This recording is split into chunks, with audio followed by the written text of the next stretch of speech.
You're listening to episode number 71. Welcome to the Inner Singer Podcast, providing tools and techniques to strengthen your inner singer, your beliefs, your confidence, your mindset. And now, your host for the Inner Singer Podcast, Mike Goodrich. Well, hey there, everybody. This is Mike Goodrich. Welcome to the Inner Singer Podcast, episode number 71. And very happy to be here with you today. I was trying to figure out what to title this podcast, and the honest reason is because I really want people to hear it. This was a turning point in my singing, and make no bones about it, it was really one of the most significant turning points in my singing, and I don't know that I would have developed my voice the way I have without this. And it's going to sound pretty crazy to those of you who have never considered this, but here it is, teaching. And I'm not trying to get you all to become voice teachers, but I am trying to teach you a little strategy that can help you. Because until I started teaching this stuff, I really didn't embody it. I couldn't do it very well. I didn't own it. It wasn't mine. I would talk theory. Some things I could do, some things I couldn't do. So I must tell you quite honestly that when I started teaching, I could do very few of the things that I was teaching. Now I knew how to do them, I knew how to teach them, and I got great results from my students, even though I couldn't do things myself. I had a lot of bad habits. And I had some really good teachers, but I take responsibility for the bad habits that I developed because I was trying to imitate these unbelievably amazing opera singers with these huge, dramatic tenor voices, and that is not my voice. And so I was pushing my voice beyond all limits. So I had a lot of habits to sort of let go of, and a lot of conditioning to shift, a lot of wiring to shift. I really had to change things around. I was in some regards, because I had been performing, and I got myself so I could, do some pretty good things. But as far as reaching my overall vocal potential, I just wasn't close. So when I was teaching, for example, tenors to sing up in their second bridge around, A, B flat, B, high C, all those and beyond, I actually could not do that. I couldn't really demonstrate it. So if I wanted to teach a tenor to sing a B flat, I would play the F sharp for me, because I could sing an F sharp pretty well. And then I'd jump right to the B flat, try to get them to sing it, right? I couldn't sing the B flat. So without belaboring the point and, having you think I'm trying to get you to teach, I'm not. But the little strategy is this. Get in your mind an imaginary student. And let me tell you why. The sooner you can get your vocal technique to become black and white and no longer the gray area, the faster you're going to make tremendous progress, and the more fun you're going to have, and the better you're going to be. Now, what do I mean by that? Well, I get a lot of questions, as you can imagine, about how to do a certain thing. And the question is always basically, is it this one or is it this one? I can do it this way or I can do it this way. Or I can do it a number of different ways, and I don't know which one it is. For tenors, baritones, for men, let's say, I can sing a G like this, I can sing a G like this, or I can sing a G like this. Which one of those is right? Or at least which one of those is close? For women, I can belt a B flat or a B natural like this. I can do it like this. Is this one too heady? Is this one a mix? Is this too chesty? Which one is right? So I get these constantly. Now, when we are inside ourselves, looking out, singing with our voices, this is really a gray area. I can remember it so well. I remember specifically going to my teacher back, the one that got me started teaching, Seth, and saying, how do you sing an F? Now, mind you, I had performed Che and Evita, George in Sunday in the Park with George, 3 years prior to that, maybe even 4 years prior to that.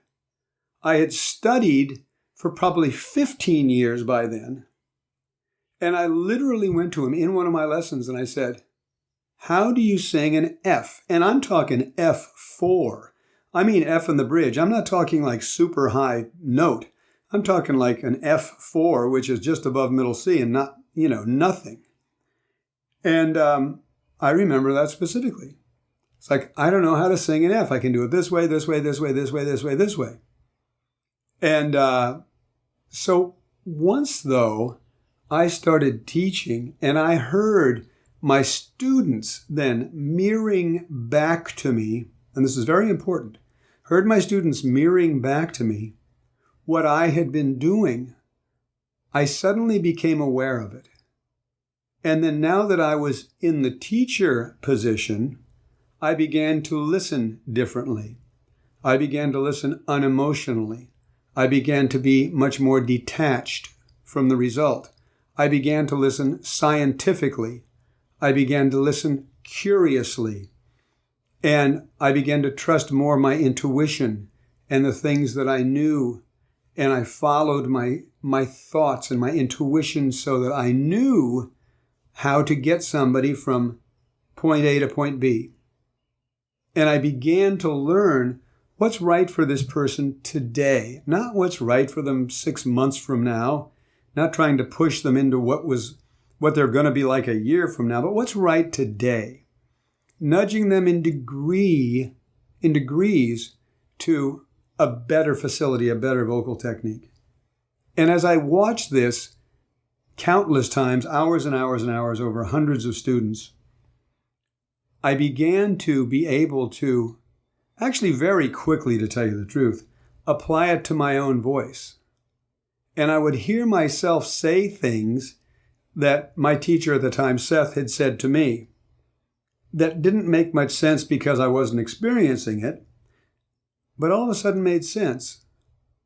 And I could get my students to do it, men and women. And by the way, helping women develop their mix is how I developed my second bridge. Because I would sing up on the B flat, the B, the C, and higher in a light mix, because when I was teaching a woman, I didn't feel judged in my own mind. Nobody was judging me anyway, but I didn't feel judged because when I was teaching a woman, I was singing up in the stratosphere, which to me was the stratosphere right then. I didn't feel like they expected those notes to be very good, but that if I could technically demonstrate how they would do it, that they would get it. And they wouldn't be judging me on my singing. They would be assessing what I'm doing from a technical standpoint so that they could then apply it. Now, I felt differently teaching men when I tried to sing basically the same notes. Because, a woman's first bridge is pretty much a man's second bridge. So when I would be singing a B flat 4 or a B natural 4 for a woman in a very light mix, just to demonstrate it, the difference between falsetto and how to get them coordinated, right? I didn't feel like they were listening to my voice. I felt like they were listening to the technique. But when I was teaching a man and I was trying to sing those notes, I felt they were listening to my voice, because I felt like they would be thinking, well, I don't want to sound like that. Or is that the best this guy can do it and he's teaching me how to do it? I really had all those things going. Now, you won't, because what I'm suggesting you do is get an imaginary student. I know, crazy, right? But seriously, an imaginary student where you're sitting at your piano or you're doing something, and actually take a different physical position. Whatever you do when you're vocalizing and practicing, if you're just standing around or walking around, if you happen to have a keyboard or a piano, sit down behind it as if you're a teacher. If you don't have a keyboard or a piano, just sit down. Do something different. Change your body language, change your physicality, change your geographics. Wherever you are when you vocalize and sing, don't be there. Be somewhere else. And then take your imaginary student and begin demonstrating. Here's how to do a warm-up. And maybe you'll do the lip bubble. You'll go. And so you go through an entire warm-up. Now here's how, and you can men and women, here's how to sing in the bridge. I'm going to take an exercise, and you've got your student there. He's imaginary, right? I'm going to take an exercise on this octave, da da da da da da da da da, and you can play it, you can whatever. And for a man, you might say F sharp. For a woman, you might say B flat. And you say, okay, now I'm going to show you how to sing this B flat and how to delineate between the chest and the mix. And then you just do it the best way you can to demonstrate to this student. But remember, you're showing a student. So it's really not about how great your voice is. It's not even about how great you sound or how great you do the exercise. It's more about showing them the technique. So you say, take no. And then, by the way, you get better and better and better at explaining it. If you're explaining to somebody how to sing an octave from their chest voice into their mix, what sound are you going to choose that's going to help them the most? All of a sudden now, you're not thinking like a singer who is just vocalizing, trying to warm up because you want to sing a song that day. You're thinking like a teacher. You're thinking scientifically. You're curious. You're analyzing. What would be the best thing to get this student into their mix? And then you start thinking much, much differently. You got to trust me. If you've never done this, trust me on this. It really will work. You might feel stupid doing it for a while, but once you get past that and you really are treating this like an exercise of semi-reality that's going to really, really help you, just role play. Be a teacher. Be an actor. I mean, we've done that a lot in the Inner Singer, right? With all the affirmations and all the different things we do when we're creating our voice by design, right? Rather than having it be by default. This is another step of that. But this I also will put under the idea of a technical podcast. Yes, sure, this has got some inner game in it, but this is really to help your voice. This is really to help your technique, to help you get really, really clear, to help you go from a gray area to black and white. This is correct. No, no, no, no, no, no, no, no, no, no. This is incorrect. No, no, no, no, no, no. Now, I know that sounds, obviously you'd have to be a pretty lousy teacher to not realize that one of those is right and one of those is wrong. But sometimes making it that stupid really drives the point home to the student and to ourselves as we're teaching our imaginary student. Because when you can show it and demonstrate it incorrectly and then fix it right there, it's going to really show you how much more you know than you may think you know. So it's a real boost in confidence as well. Because when you can show incorrect singing, and you imagine that the student is struggling, women, B flat or B maybe, or even a higher mix, wherever you are with your voice, whatever you need to work out yourself, this is what your student needs to work out, okay? So if you're working out your F sharp, your G, or your first bridge, or your B flat and your second bridge, and women, if you're working out your first bridge like an A or a B flat or a B, second bridge, E flat, E F, E flat, E F5, right? You're working those things out, then that's what your student's working out. So what you're doing here is you're going to start explaining and demonstrating to your imaginary student the exact same thing that you need to learn. Because remember the old saying, we teach what we need to learn. And in my case, that was absolutely true. I needed to learn how to sing, so I started teaching it. Now that seems completely counterintuitive and somewhat ridiculous. But I can tell you that if you look at people in their lives and what they're teaching, if you catch them later in their careers, they're probably fantastic because they've probably learned it. But if you catch them early in their careers, oftentimes they're teaching what they are drawn to learning in their life. And they've got a passion for it, and they end up teaching it because their passion is really, in addition to wanting to teach it, is wanting to learn it and want to learn more about it. And that was me with voice. Now, I didn't start teaching to learn how to sing, but it was a tremendous byproduct that I often tell people, I got paid to learn how to sing. My students taught me how to sing. I got paid all this money to learn how to sing and develop my voice. It was crazy. And I'm so grateful because I don't think I would have been able to develop my voice without that. And that's why this is such a huge exercise for you guys to do. So take a part of your voice that you need to learn and start teaching it to your imaginary student. Start where you are. Start demonstrating it. If you're a man and your imaginary student just sang an F sharp straight out of the mouth, like that, you say, oh, okay, no. Let's get you on a sound that's conducive to getting you in the mix, and then let's work to the vowel that you need to sing in that word from the sound that has gotten you in your mix. And you will learn how to articulate it, explain it, and demonstrate it. You'll learn how to demonstrate incorrectly and correctly. Now, little tip here. Pro tip.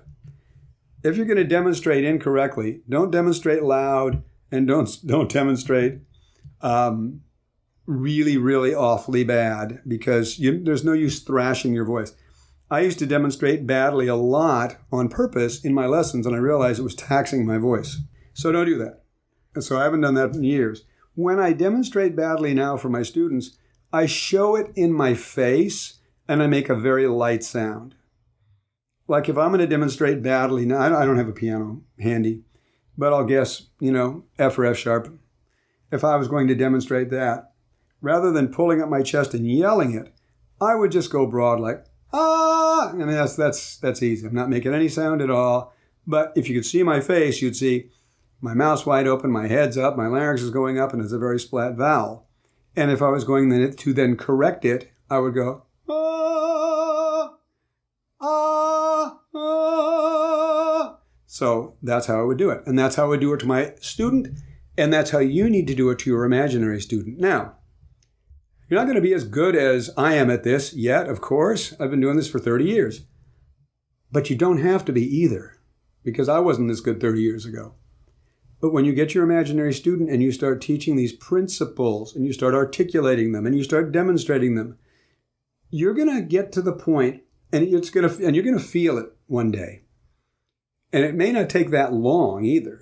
And you're going to feel all of a sudden something has shifted in you. Something has changed within me. Every time I do that, I go right into alphabet. Something is not the same. I'm through with playing by the rules of someone else's game. Okay, boy. So I just went to the Bahamas for a second, as Steve Martin says. But anyway, so we have to have some levity and some silliness and some absolute stupidity in this podcast, and it's kind of like studying with me. But anyway, so I want you to do this. Get yourself an imaginary student. Get yourself the ability to articulate this and the things you want to do. To recap, wherever you vocalize or wherever you sing, do it in a different place.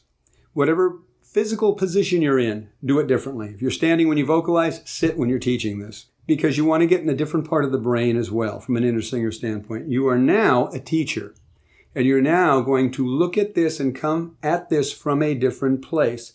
So now, don't expect to be fantastic at it yet because this is new for you, unless you're a teacher already. If you're a teacher already, you already know that what I'm talking about is absolutely true, and you've probably had the experience. And you're probably wondering, why in the heck am I listening to this podcast since I already teach?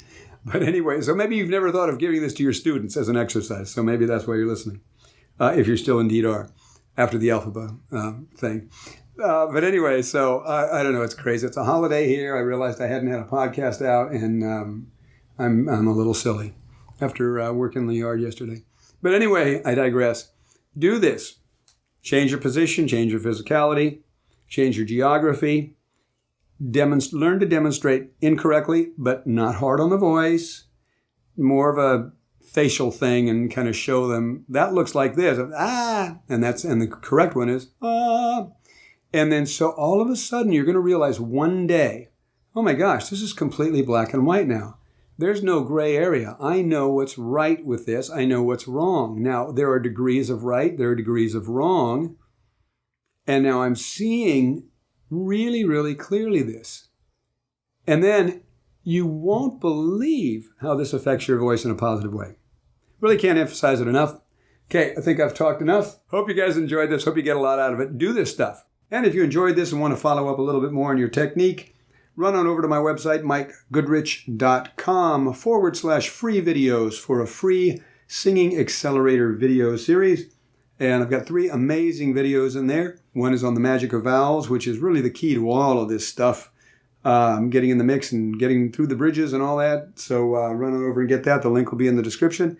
If you're interested in building your mix and want to find out what's going on with the mix and the difference between mix and belting and all that, run over and grab my free ebook, The 5 Biggest Mistakes Singers Make When Singing in Their Mix or Belting, and How You Can Avoid Them. Link will be in the description as well. Hope you enjoyed that. Check out my YouTube channel as well. Some good things going on there. And thanks so much for listening, and I'll see you next Monday. Bye-bye.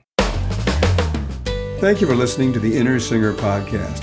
And please share this with all of your singing friends. And head on over to iTunes and subscribe. And if you found it of value, give us a nice rating. Thanks so much.